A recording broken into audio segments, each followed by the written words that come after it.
Did you know that I love talking about mutants on the channel? It's probably one of my favorite things of all time to do here on Top 10 Nerd, which is why I'm excited to be back to talk more about X-Men with you! Welcome back, Nerd Squad. It's me, Amanda, and this is the Top 10 Unbelievable Facts about the X-Men You Didn't Know, Part 2. Share some of your favorite facts with me in the comments below. Number 10. Scarlet Witch's original origins. With the MCU depictions being what many folks think of when they think of Scarlet Witch, with Elizabeth Olsen's time as the character becoming iconic for so many of us, myself as a big Wanda fan included, some might be surprised to learn of the original origin given to the character and her brother Quicksilver in the comics. Initially, Scarlet Witch first appeared alongside her brother in Uncanny X-Men issue number 4. While she wasn't a member of the X-Men herself, she was still a member of a mutant team, just not a heroic one. Scarlet Witch was first introduced as a member of Magneto's villainous team, the Brotherhood of Evil Mutants. This was because initially she was believed to be a mutant, and over the years would even be revealed as Magneto's secret daughter, with her twin brother, Quicksilver, also being, of course, his son. However, when Scarlet Witch and Quicksilver were introduced in the Disney and Marvel Cinematic Universe, the MCU, mutants did not yet exist, and so their backstories were changed. They were also changed in the comics as well, allowing Marvel to use them in their films, as Fox had rights to the X-Men and mutants at that time. And Fox would go on to introduce their own version of Quicksilver in their films, played by Evan Peters, with Wanda only being alluded to through the appearance of his kid sister in Days of Future Past. There's also, I think, a deleted scene where they mention that he has another sister, which is actually probably Wanda. And friends, before I move on to our next spot on this list, if you love what we do here at Top 10 Nerd, why not show us you love us by clicking that subscribe button? You know, hang out, come back when we have other new content. Number 9. Doom Patrol. Some believe that the X-Men is literally a copy of the Doom Patrol. While we don't necessarily have concrete proof of this, DC's Doom Patrol and Marvel's X-Men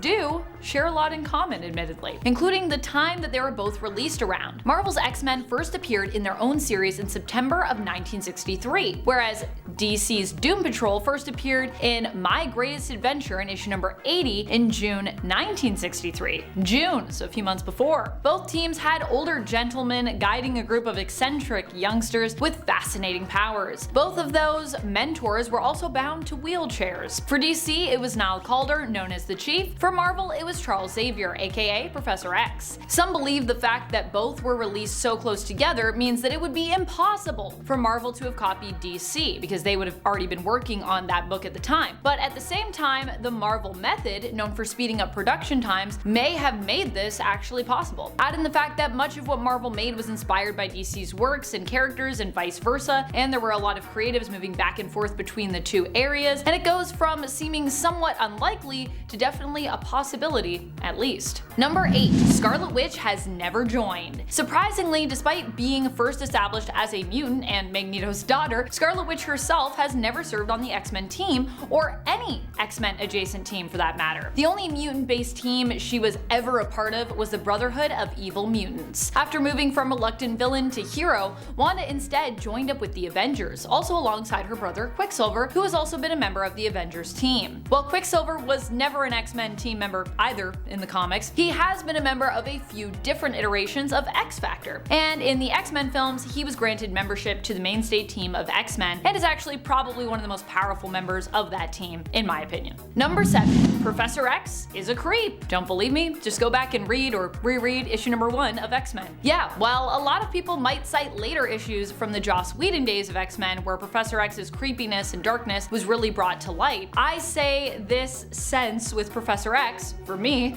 actually started way back, as early as that issue number 1. What triggered the sense of ick? Professor X crushing on one of his own students, Jean Grey. Well, I know that initially the X-Men youngsters were intended to be somewhat older in that original run, and that this was a different time period entirely, where a teacher or mentor falling in love with their student wouldn't have been as icky or as frowned upon. Knowing what I know of Jean and Charles now, in the present day, it feels pretty creepy to me. And before you bring up the fact that Wolverine is considerably older than Jean, and they obviously get shipped together a ton, this also has a lot more to do with Professor X knowing Jean since she was an actual child, and their firmly established teacher-pupil relationship, which is not something that Jean and Wolverine have, and he also didn't literally know her when she was a kid. At least not as far as I know. Has that happened? If it has, let me know.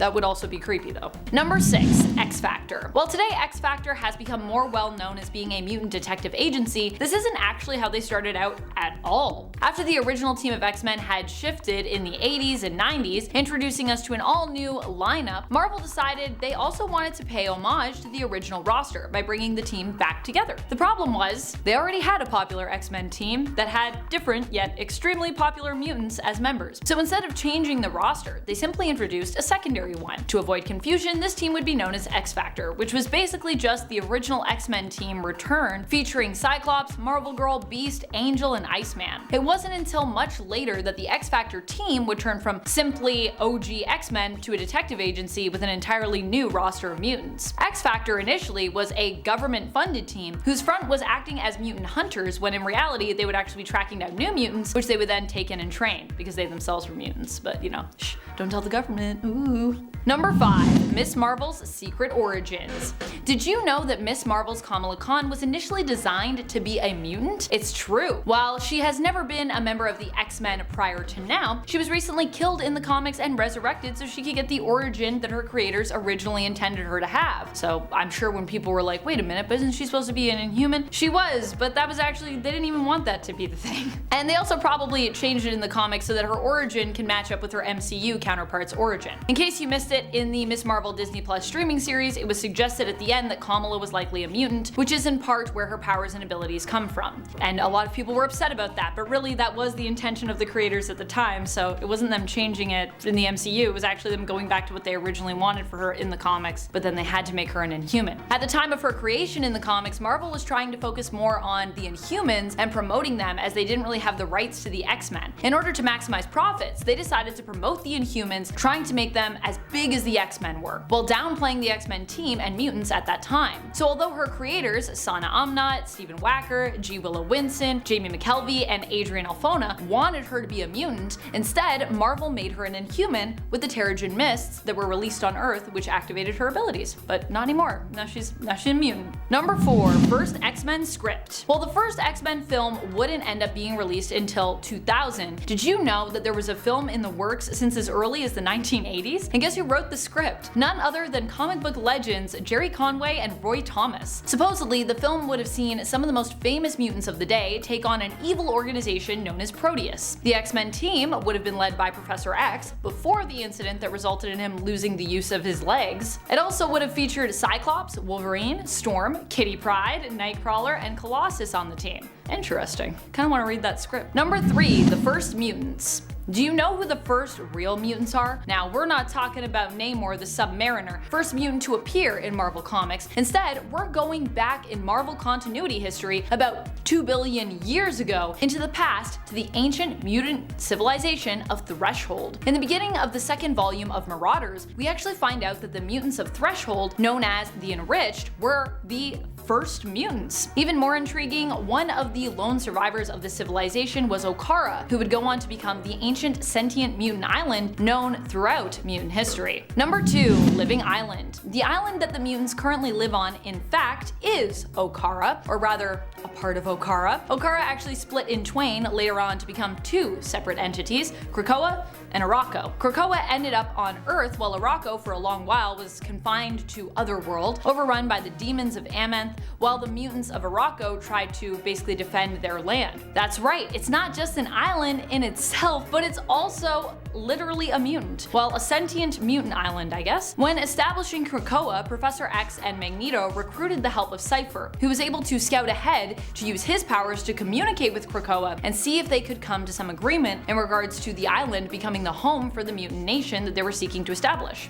Now, the talks were successful and the mutant nation of Krakoa was born, which is how we have it today. Number 1. Kevin Feige's secret cameo. While Kevin Feige might be best known now as the head of Marvel Studios, this wasn't always his role when it came to Marvel Productions. Back when the X-Men films were really all we had for Marvel movies, before the days of the MCU, go back in time with me, Kevin Feige was actually an associate producer on X-Men. He even agreed to make a cameo in the film, so long as he was completely covered up. He didn't want anyone to know it was him. Because of this, he might be kinda hard to spot, but Feige described his background role as a Weapon X tech guy pulling Wolverine's claws out of the oven. So if you look out for that guy, you might just see him. I mean, you won't see him because he'll be completely covered, but that's him. That's about it. Until next time, you stay nerdy, YouTube.